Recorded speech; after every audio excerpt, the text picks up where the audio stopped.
انقلاب جو ہے وہ سوشل میڈیا کے اوپر آتا ہے. ہر 15 دن کے بعد کوئی نہ کوئی لے کر آتا ہے, بے شک وہ بہن ہو, بے شک وہ پیرنی ہو, بے شک وہ ان کے اپنے ہی کوئی چیلے ہوں. آج بھی سڑکیں سنسان ہیں, یوتھی پتہ نہیں کہاں بیٹھے ہوئے ہیں, پتہ نہیں کدھر وہ اپنے لنگڑے کو انجوائے کر رہے ہیں. انقلاب کی باتیں بہت ہو چکی ہیں مگر آتا نہیں ہے. تو یہ ٹھنڈے ہوئے میں ان کے پاس کوئی چیز نہیں ہے, ان کے پاس بولنے کے لیے الفاظ نہیں ہیں, ان کے پاس دلیلیں نہیں ہیں, ان کے پاس کوئی ثبوت نہیں ہے, تو یہ صرف ایک نعرے ہیں. تو وہ نیازی بھی بیٹھ کے یہی کہہ رہا ہے میرے کرن ارجن آئیں گے, وہ صرف باپ کی عیادت کے لیے آ رہے ہیں اور کچھ بھی نہیں ہے. پہلے بشرا کو آگے لگایا, پھر اپنی علیمہ کو آگے لگایا, اس کے بعد باقیوں کی بہن بیٹیوں کو آگے لگایا. تو اب بیٹوں کو آگے لگا کے سوچتا ہے کہ انقلاب لے کر آئے گا, پاکستان کے اندر پھر سے ایک نیا تماشا برپا کرے گا. وہ جو کہتے ہیں ڈالا آئے گا اٹھا کر لے جائے گا, کہاں ہے ڈالا؟ مجھے تو کوئی کچھ نہیں کہتا, آپ کو تو کوئی کچھ نہیں کہتا. جب تک آپ لوگ حق سچ پر چل رہے ہوتے ہیں نا تو آپ کو کوئی ہاتھ بھی نہیں لگا سکتا, ڈالا بہت دور کی بات ہے. بسم اللہ الرحمن الرحیم. السلام علیکم, میں ہوں وقاص فلانا اور آپ دیکھ رہے ہیں 360 ڈیجیٹل. مریم اکرام صاحبہ موجود ہیں. مریم کیسی ہیں آپ؟ الحمدللہ, آپ کیسے ہیں؟ میں ٹھیک ٹھاک. انقلاب جو ہے نا وہ مونسون کے سیزن کی طرح نا ہر سال آپ کو پتہ ہے کہ ایک اس کا سیزن ہے, ہر 6 مہینے بعد, کبھی اکتوبر میں, کبھی ستمبر میں, کبھی مارچ میں, کبھی مئی میں, اور اس دفعہ انہوں نے اگست میں رکھ لیا ہے. ٹھیک ہے نا. اور یاد ہے مجھے وہ ایک موومنٹ چلی تھی 2014 میں, وہ بھی انہوں نے اگست میں شروع کی تھی. اور اس دفعہ بھی محرموں کا احترام کرتے ہوئے انہوں نے اپنے مارچ کو اور اپنے انقلاب کو روک لیا.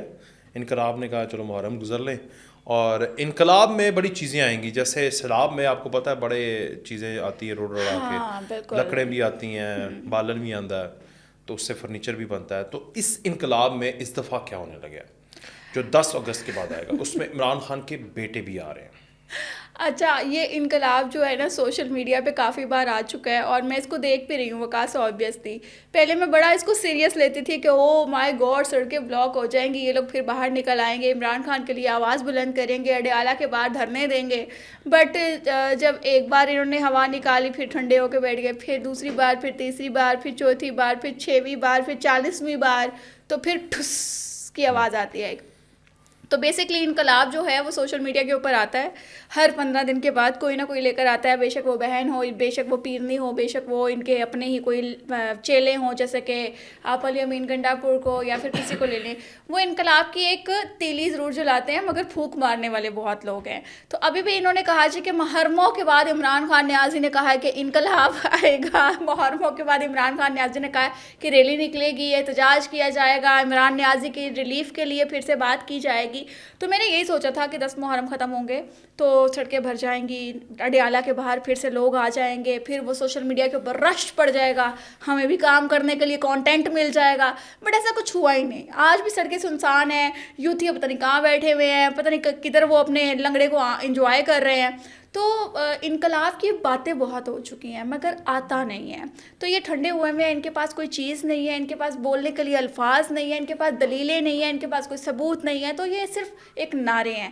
یہاں تک رہی کہ بات بیٹے آ رہے ہیں, تو وہ مووی تو آپ کو بھی یاد ہوگی, میرے کرن ارجن آئیں گے, میرے کرن ارجن آئیں گے. تو وہ نیازی بھی بیٹھ کے یہی کہہ رہا ہے میرے کرن ارجن آئیں گے, وہ صرف باپ کی عیادت کے لیے آ رہے ہیں اور کچھ بھی نہیں ہے. وہ کون سا انقلاب لے آئیں گے؟ جن کو اردو ٹھیک سے نہیں آتی ہے, جن کو پاکستان کا کلچر نہیں پتا, جن کو پاکستان کی ڈریسنگ نہیں پتا, جن کو پاکستانی لوگوں کا نہیں پتا, جن کو پاکستان کے رولز اینڈ ریگولیشنس نہیں پتا, وہ کیا انقلاب لے کر آئیں گے؟ تو اگر پہلے بشرا کو آگے لگایا, پھر اپنی علیمہ کو آگے لگایا, اس کے بعد باقیوں کی بہن بیٹیوں کو آگے لگایا, تو اب بیٹوں کو آگے لگا کے سوچتا ہے کہ انقلاب لے کر آئے گا, پاکستان کے اندر پھر سے ایک نیا تماشا برپا کرے گا.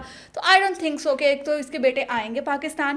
دوسری بات یہ کہ مجھے نہیں لگتا کہ اگر وہ آ بھی جائیں تو وہ کسی جوگے ہیں, کیونکہ ظاہر سی بات ہے وہ عمران خان نیازی کے بچے ہیں, یہودیوں کی فیڈ لے کر بڑے ہوئے ہیں, اور ان کو بس یہی آتا ہے کہ باپ کی عیادت کرو اور واپس نکل جاؤ. کوئی انہوں نے نعرے نہیں مارنے, کوئی باپ کے لیے انہوں نے کوشش نہیں کرنی, کوئی تگودو نہیں کرنی ہے, بس ایسے چلے گا. اچھا, یہ حکومت کہہ رہی ہے کہ اگر وہ آتے ہیں اور آ کر یہاں پر کوئی پولیٹیکلی اپلفٹ آپ کرتے ہیں اور ساتھ کوئی رفٹ اور کوئی اس طرح کا مظاہرہ کرتے ہیں تو وہ قانون کی گرفت میں آ سکتے ہیں, جس پر جمائمہ بھی بہت سیکھ پا ہوئی ہیں. وہ کہہ رہے ہیں کہ ان سے بات کرنے نہیں دی جاتی ہے, وہ ملاقات کے لیے آ رہے ہیں تو حکومت ملاقات کرنے نہیں دے رہی. وہ جو مشیر قانون ہے, وزیر مملکت قانون ہے, انہوں نے بھی یہی کہا ہے کہ وہی قانون کی نظر میں سب برابر ہیں, آ کے حالات خراب کیے تو وہ قانون کی گرفت میں آئے گی. دیکھیے, پہلی بات تو یہ پوچھنا یہ بنتا ہے کہ کیا جمائمہ کا بندہ بھی حق میں ہے کہ جب جمائمہ بول رہی ہے تو وہ ساتھ دے رہا ہے اس کا کہ تو پچھلے کے بارے میں بول رہی ہے؟ تو یہ ایک سوالیہ نشان ہے. دوسری بات یہ آتی ہے وکاس، میں اسٹوڈیو میں بیٹھی ہوئی ہوں نا، میں اپنے ملک کے لیے بول رہی ہوں، میں اپنے ملک کی بھلائی کے لیے بول رہی ہوں، میں اپنے لوگوں کے لیے آواز بلند کر رہی ہوں، میں اپنے حق کے لیے بول رہی ہوں، ٹھیک ہے. تو مجھے یہاں کا قانون، یہاں کے لوگ وہ جو کہتے ہیں ڈالا آئے گا اٹھا کر لے جائے گا، کہاں ہے ڈالا؟ مجھے تو کوئی کچھ نہیں کہتا، آپ کو تو کوئی کچھ نہیں کہتا. جب تک آپ لوگ حق سچ پر چل رہے ہوتے ہیں نا تو آپ کو کوئی ہاتھ بھی نہیں لگا سکتا، ڈالا بہت دور کی بات ہے. تو یہاں پر بات یہ آتی ہے کہ آپ سڑک پر نکل کے تماشا لگائیں گے، ملک کا مذاق بنائیں گے، ملک کو آپ نقصان پہنچائیں گے، عوام کو نقصان پہنچائیں گے، کاروبار میں رکاوٹ بنیں گے، تو اوبیسلی ڈالے بھی آئیں گے، اوبیسلی قانون بھی ہلے گا، اوبیسلی آپ کے گھروں پہ چھاپے بھی پڑیں گے، اوبیسلی آپ کی بہن بیٹیوں کو جیل کا منہ بھی دیکھنا پڑے گا. تو اگر تماشے لگائیں گے تو پھر تو ہمارا قانون زندہ باد نا. پاکستان میں امن برقرار رکھنے کے لیے جو ٹرمز اینڈ کنڈیشنز لکھے ہوتے ہیں جس کے پاس بھی ہیں، ہر کسی کے پاس ہے، ہر دفعہ ہوتی ہے وہاں پر کہ یہ دفعہ نافذ کی جائے گی. تو اگر کوئی رول آپ بریک کرتے ہیں تو پاکستان کے جو محافظ ہیں وہ اس کو فوری طور پہ جیل کے اندر ڈالیں گے. تو بیٹے کوئی آپ لوگ کے اعلیٰ دین کا چراغ نہیں ہے جو آپ لے کے پھریں گے اور ہر کہے گا او واو او واو او واو، ایسا نہیں ہے. اگر وہ کوئی رول بریک کریں گے، پاکستان کے امن میں خلل ڈالیں گے تو قانون ایکٹیو ہے. وہ ایک ہوتا تھا نا، وہ کہتا تھا تیری باری ختم ہوگی، کہتا ہے ایک باری پھر ایک باری ہو. جب آپ بچپن میں کھیلتے تھے تو باری ختم ہو جاتی لائک آؤٹ ہونے کے بعد ہم کہتے تھے ایک بال اور کرا دو. تو یہ وہ انقلاب جو ہے نا، ایک بال اور کروا دو، ایک بال اور والا، یہ وہ والا ہے. تو اس میں عمران خان ایک دفعہ پھر شاید پوری ان کی پارٹی وہ تھوک کے چاٹنے والا حساب ہو گیا کہ وہ کہتا تھا کہ میری بہنیں، میری خاندان پالیٹکس میں نہیں آئے گا. ابھی خبر یہ ہے کہ عمران خان کی بہنیں باقاعدہ طور پر تحریک انصاف جوائن کریں گی، ہینڈ اوور لے چکی ہیں، ٹھیک ہے، جوائن کریں گی، مطلب اب ان کو پارٹی کے عہدے ملیں گے. تو وراثت آ گئی. دوسرا، بیٹے بھی آ کے سیاست میں، ان کی پارٹی کہہ رہی ہے کہ ان کا حق ہے وہ آ کے سیاست میں انوالو ہوں. تو یہ جو نیپوٹزم والا سارا نعرہ تھا ایک پورا، تو وہ کہاں گیا؟ اچھا وکاس، آپ نے دیکھا کہ پنکی پیرنی کو انہوں نے بڑی جلدی ٹھڈے کرا کے سائڈ پہ کرایا ہے، ٹھیک ہے، تاکہ یہ عمران خان نیازی کی جگہ نہ لے لے اور بینک بیلنس اس کا نہ آنا لگ جائے. اور اس کے بعد علیمہ باجی نے بڑی تگودو کی ہے، جیسے مشین چلا چلا کے بھائی کو کروڑ پتی بنایا ہے نا، اسی طرح سے مشین چلا چلا کے اس نے اپنی سیٹ کی جگہ بنائی ہے، ٹھیک ہے.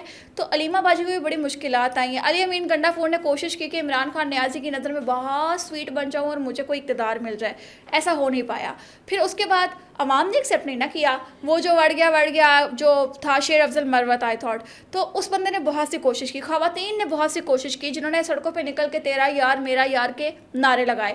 تو کوشش یہاں پر جاری رہتی ہے اور ان کی اپنی ہی پارٹی کے لوگ جو ہیں نا ان کو نوچ نوچ کے سیٹ سے اتار دیتے ہیں. تو اگر ان کے بیٹے آئیں گے نا تو پارٹی کے اندر بہت سے بھیڑیے موجود ہیں جو ان کے بیٹوں کو نوچنے لگ جائیں گے. پھر عمران خان نیازی کو ان کی اوقات نظر آئے گی اور ان کو عمران خان نیازی کی اوقات نظر آئے گی. تو میرے خیال سے اگر بیٹوں نے فیصلہ کر ہی لیا ہے کہ مرنے سے پہلے منہ دیکھ لیا جائے، یا پھر باپ جو ہے وہ بالکل ہی ڈیسائیڈ ہو چکا ہے کہ یار میں نے تو لگتا ہی نہیں کہ میری اولاد ہے، تو یہ والا حالات اگر پیدا ہوتے ہیں تو انہوں نے ڈیسیجن لیا تو آئیں اپنے باپ کے ساتھ بیٹھیں، گپ شپ لگائیں، چائے شائے پئیں اور واپس جائیں. اچھا، لاسٹ کوشچن.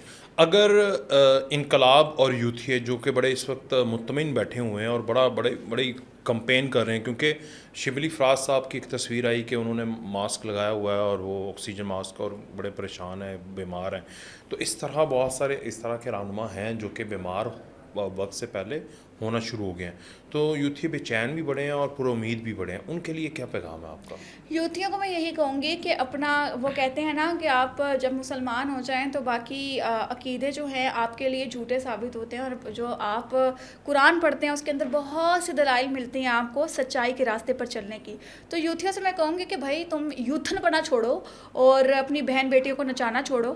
آپ لوگ ملک کا سوچیں، ملک کے بارے میں سوچیں. پارٹیاں آتی جاتی رہنی ہیں. میں نہیں کہتی کہ تم لوگ بلاول بھٹو کے ساتھ کھڑے ہو کے فوٹو میں اتارو، اس کا جھنڈا لے رہا ہو. میں نہیں کہتی مریم نواز کے، نواز شریف کے، شہباز شریف کے تم لوگ نعرے لگاؤ. تم صرف اپنے ملک کے لگاؤ. پاکستان زندہ باد، پاک فوج زندہ باد. انہوں نے تا حیات رہنا ہے. یونیفارم جسموں سے بدلتا رہے گا، ٹھیک ہے، جو لوگ جاتے رہیں گے یونیفارم بدلتا رہے گا، مگر یہ ہمارے محافظ ہیں. اپنے ملک کے ساتھ محبت کرو، عشق کرو، اپنے ملک کی عزت کرو، اور تم سے کچھ نہیں چاہیے. ہوپ فلی کہ اس سے تم راہ راست ایک لاسٹ بات، وہ ڈاکٹر اسرار صاحب اور باقیوں نے کہا تھا کہ یہ ایک پروجیکٹ ہے جو کہ لومناٹیز اور یہودیوں کا پروجیکٹ ہے، وہاں پر جائے گا، وہاں پر پھر واپس آئے گا. تو اب دیکھیں نا کہ عمران خان وہاں پر گیا, بچے پیدا کیے, اب وہ بڑے ہو کر دوبارہ آ کر, تو وہ اگر سیاست میں, اور یوتھیت ان کو سویکار کر چکے ہیں, مان چکے ہیں, تو اگر وہ آتے ہیں تو ایجنڈا کس کا آئے گا؟ اسرائیل کا, یہودیوں کا ایجنڈا پاکستان کے اندر نافذ کرنے کا ان کا بہت بڑا پلان ہے, اور اس کے پیچھے پوری گولڈ اسمتھ فیملی ہے. اس پہ آپ کیا کہیں گے؟ اچھا وقاص, میں نے ایک ویڈیو دیکھی تھی, ناؤز باللہ استغفر اللہ, اس کا تو ذکر کرنا بھی میرے خیال سے بہت ہی, اللہ پاک ہمیں معاف کرے. ایک خاتون تھی گود میں بچہ اٹھائے ہوئے, اور اسے اینکر بات کر رہا تھا, تو اس نے کہا کہ عمران خان نیازی کو آپ کیوں پسند کرتے ہیں؟ تو اس نے کہا کہ اس کے اوپر ہمارا ایمان ہے. تو اس نے بولا کہ اتنی محبت کیوں کرتے ہیں, مجھے اس بات کا جواب دیں. تو آگے سے کہتے ہیں جس طرح سے میں قرآن پاک سے محبت کرتی ہوں, میں عمران خان نیازی پہ بھی اتنا ہی یقین رکھتی ہوں, اور وہ میرے لیے وہ ہے. استغفر اللہ, ناؤز باللہ. تو یہاں پر یہودیوں کا ایجنڈا لے کر آنا, یہاں پہ ساری گیم جو ہے نا وہ پیسے کی ہے. پیسے کے لیے تو یہ سگی اولاد کو بیچ دے, ٹھیک ہے, پیسے کے چکر میں ہی اس نے اپنی بیٹی کو اپنانے سے بھی انکار کیا ہوا ہے. تو وہ یہودیوں کا جو ایجنڈا ہے نا, گولڈ اسمتھ جو چاہتا ہے, وہ جتنا پیسہ پھینک رہا ہے, جتنا ڈالر پھینک رہا ہے, عمران نیازی جو ہے خوش بیٹھا ہوا ہے. میں نے پہلے بھی ایک سوال کیا تھا, وہ سوال میرا یہ تھا کہ آپ کو لگتا ہے کہ عمران خان نیازی جو ہے وہ بہت ہی سچا اور ایماندار شخص ہے, تو مجھے دکھائیں اس کا کاروبار کیا ہے, کہاں پر بزنس کر رہا ہے, وہ کہاں سے پیسہ آ رہا ہے, اس کی بہنیں, اس کی بیوی کہاں سے پل رہے ہیں, اس کے بچے کیسے پل رہے ہیں. جاب سے وہ کرتے نہیں ہوں گے آبویسلی ابھی تک, کیونکہ چھوٹے چھوٹے بچے ہیں اور پڑھتے ہی ہوں گے, تو کہاں سے پل رہے ہیں نا, پیسہ کہاں سے آتا ہے, یہ خود کہاں سے پل رہا ہے, اس کے اخراجات کہاں سے آ رہے ہیں, کیونکہ جیل والے کپڑے تو نہیں نا دے رہے اس کو, جوتیاں تو نہیں نا دے رہی, وہ 4000 کا سوٹ بھی کہاں سے آ رہا ہے. تو بیسکلی یہودی جو ہیں وہ چاہتے ہیں کہ پاکستان پہ قبضہ کیا جائے, پاکستانیوں کی سوچ پر قبضہ کیا جائے, اور انہیں کٹ پتلی بنا کر ہم جو چاہیں ان سے کروائیں. تو ایسا نہیں پاسبل. یہ عقل آئی ہے, یہ شعور آیا ہے, ہمیں دیر سے آیا بٹ آ گیا. ہمیں پتہ چل گیا کہ ہمارا 17 کا جو ووٹ تھا وہ غلط ڈل چکا ہے, ہم نے کسی کو غلط چانس دے دیا ہے, اور ہمیں صحیح کرنا ہے. تو اب نیازی شاید نکلنے کے بعد پروڈکٹ کو واپس کر دیا جائے تو زیادہ بہتر ہے, پاکستان میں اس کی جگہ نہیں ہے. بہت شکریہ مریم اکرام صاحب, آپ تشریف لائیں, آپ نے باتیں کی, آپ کا بھی شکریہ. اجازت دیجیے, اللہ حافظ.